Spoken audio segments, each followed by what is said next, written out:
How about Lamont Paris and the South Carolina Gamecocks, a 17-point win over the 6th-ranked Kentucky Wildcats last night at Colonial Life Arena? A frenzied scene in Columbia as the court was rushed, and South Carolina made one of the biggest statements early in this college basketball season. What a win for the Gamecocks. Lamont Paris's team, 79-60 to the final. Guys, you look at this game, maybe we shouldn't have been surprised, right? If you've been following SEC basketball for a while and you know some of the history of this series between South Carolina and Kentucky, you know it's always just, it's a weird game for John Calipari and the Kentucky Wildcats. Like, for whatever reason, right, South Carolina has not been a juggernaut on the hardwood. They had that Final Four run back in 2017, have had some other decent teams, around that, during that stretch, if you will, last couple of years. But for the most part, Kentucky has been on a different level than South Carolina. That's never seemed to matter in this series in Columbia.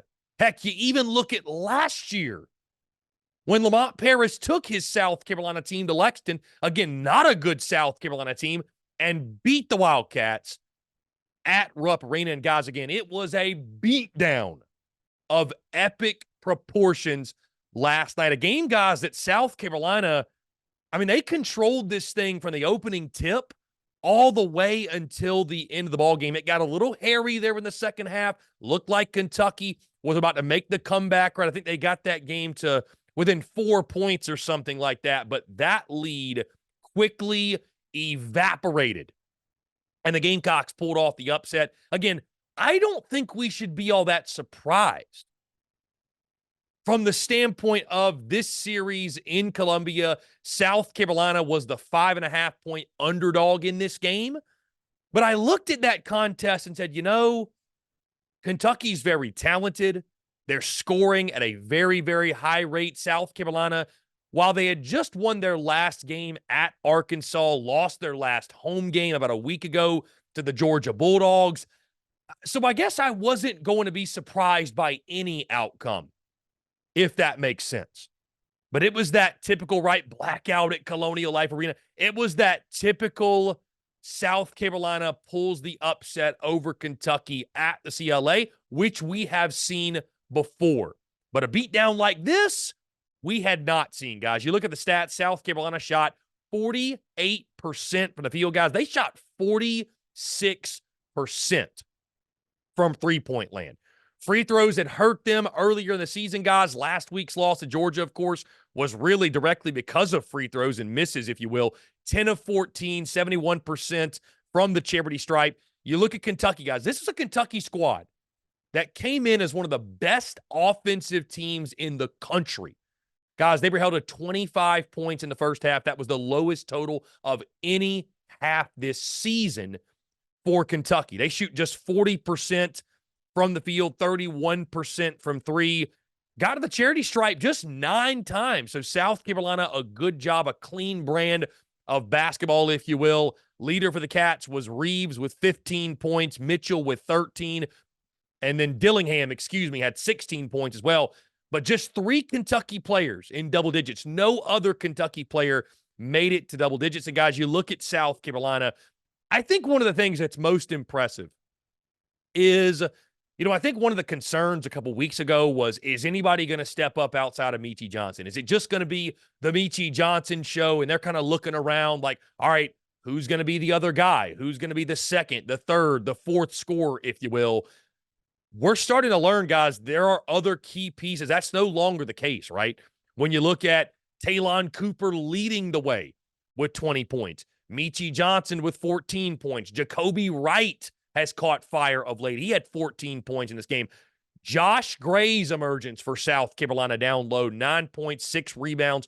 What he has meant to this basketball team, you can't overstate how important he's been. B.J. Mack, the fantastic transfer from Wofford, had 8 points. Colin Murray-Boyles, a true freshman, had 6 points. So It's a number of different guys that are making these contributions, right? South Carolina is doing a really, really good job of playing fundamentally sound basketball and playing team basketball. And when you look at Kentucky, guys, I'm not even really worried about Kentucky. Like, I think Kentucky's shown volatility this season. When they play their best, Kentucky's good enough, guys, to make a Final Four and win a national championship. When Kentucky does not play their best, they can lose to South Carolina. They can lose to UNC Wilmington. They can lose to Texas A&M, right?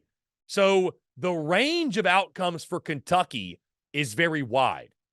But what I think we learned in this ball game, again, a South Carolina team that's doing a great job of just simply playing fundamental basketball, and they've got the identity, guys, of being a really strong defensive team, but it's not like the Frank Martin teams were, where it was all defense, right? It was really boring offense, and it was a slugfest. And South Carolina would have had to win a game like that 65-62 or 64-60 or even lower scoring, if you will. It's a South Carolina team that can shoot the basketball. They play great team basketball. Now they got a big man in Josh Gray. BJ Mack, of course, has been a big piece for them. It's not just Meechie Johnson. It is a really well-rounded basketball team that also plays really good defense, right? I think that's the biggest difference. And so you look at this win, what this win means for South Carolina. And I say this respectfully, right? I think the Gamecocks are one of those teams that they were a really fun talking point. They were a really fun story, right? As we went throughout non-conference play, and you're like, oh, that's cute. South Carolina's off to a good start this year. They're a pick to finish dead last in the SEC. Just wait till conference play gets going. Then South Carolina's going to have a brutal awakening. Kind of similar to what we've seen, guys, with Ole Miss. I think most folks expected that to happen to South Carolina, which, fairly, unfairly, however you want to label it, whatever it is, what it is. And the Gamecocks certainly have taken their licks, right? You lose that game to Georgia, which was really, really tough. I think you got sort of a gut check at Alabama when the Crimson Tide really awoken and they went on that offensive tear. But this win, I think what this win signifies for Lamont Paris and South Carolina basketball, to make this amount of progress from what they were in year one to year two of the Lamont Paris era, guys, you cannot say enough great things about what he has done with that basketball program. And I think South Carolina, guys, I think this South Carolina basketball team, right? We talk a lot about transfer portal and NIL and the good, the bad, and the ugly and how it needs to be fixed. And, you hear the gripes and the complaints, especially on the football side of things, that the portal's no good, NIL sucks, et cetera, et cetera. This South Carolina basketball team is a great representation of the beauty of the transfer portal when it is utilized correctly. Because you think about what Gamecocks basketball was last year compared to this year, and the wins that South Carolina had in the offseason, in the transfer portal, adding guys like Taylon Cooper, BJ Mack, Miles Studi, amongst others as well. And not just adding, productive basketball players, not just adding great scorers or great defenders, but guys who are veterans, who are winners, who have been in winning cultures. You get all those guys together, you bring that in, you get them to mesh, and you get what we're seeing with South Carolina. Everybody wants to know the key to the success. What has Lamont Paris done? Winning in the transfer portal, getting the right people in your building, getting the right people on your roster. That is what Lamont Paris has succeeded at, and that is what has led to this massive turnaround from year one to year two, and it's a beautiful thing for South Carolina fans, and even those of us who love SEC basketball. It's a beautiful thing, truly, to watch those pieces come together. And they're maybe coming together even better than we could have imagined they would have. But this South Carolina basketball team, again, I echo, this South Carolina basketball team is a great representation of what can happen when the transfer portal is utilized correctly. When you're able to go out in the portal and not just add good players, but add great culture fits, even those that boost your culture. They bring a winning attitude, a veteran presence. And that's what guys like Talon Cooper, BJ Mack, Miles Studi, Stephen Clark, that's what these guys have brought to Columbia. Also, the emergence, of course, Michi Johnson continuing to be a star, Jacoby Wright's emergence, Josh Gray's emergence for South Carolina. But the Gamecocks, I think, are a representation of the beautiful side of the transfer portal and the great things that can happen when it's utilized correctly. So a huge win for Lamont Paris and South Carolina. And guys, like I mentioned, they were a quote-unquote cute story before, right? They were a cute story, fun story. Oh, that's, look at South Carolina. They're a great middle-of-the-pack SEC team. And I'm not saying, guys, that South Carolina is ready to challenge the Tennessees, the Auburns, right? We saw them against Alabama, right? I'm not saying they're there yet. But if you are a fan of South Carolina basketball, your team has shown you what they are capable of. And that is beating everyone left on the schedule. You don't want to get too far ahead of yourself. You don't want to start saying things like, well, if you don't make the big dance, this season was a failure. Because I could argue, guys, this season, year 2 of Lamont Paris, is already a massive success. But, with that being said, I would not blame anyone in Garnet and Black for having sights set on the NCAA tournament, because that's the type of team this team is, or at least that's what they've shown to this point. That is a real possibility.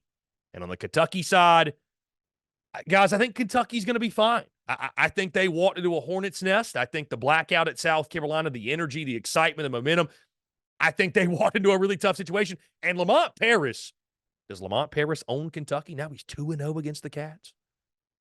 John Calipari, I mean, it's just a nightmare zoo for him in Columbia. It's a house of horrors for John Calipari there at Colonial Life Arena. Never has played well there, it seems like. I think Kentucky's going to be fine. What they've got to figure out is how to raise their floor, how to be more consistent, how to raise their floor, how to, when they have an off night, have everything not just go to complete crap. That's what Kentucky's got to figure out. So, guys, a fantastic game. This is one of the reasons we love college basketball. Big-time upsets, great performances, great environments, which Colonial Life Arena was last night. Give credit to Gamecock Nation for showing up and showing out. I think Kentucky's going to be fine, guys. They're going to be in the tournament. Ho-hum, no big deal. The big story from this game is South Carolina. What this means for that program. It seems like round ball is exciting once again in Columbia. And South Carolina, no longer just a fun story, but a real contender in the SEC and a team that we very well could see in the big dance in March.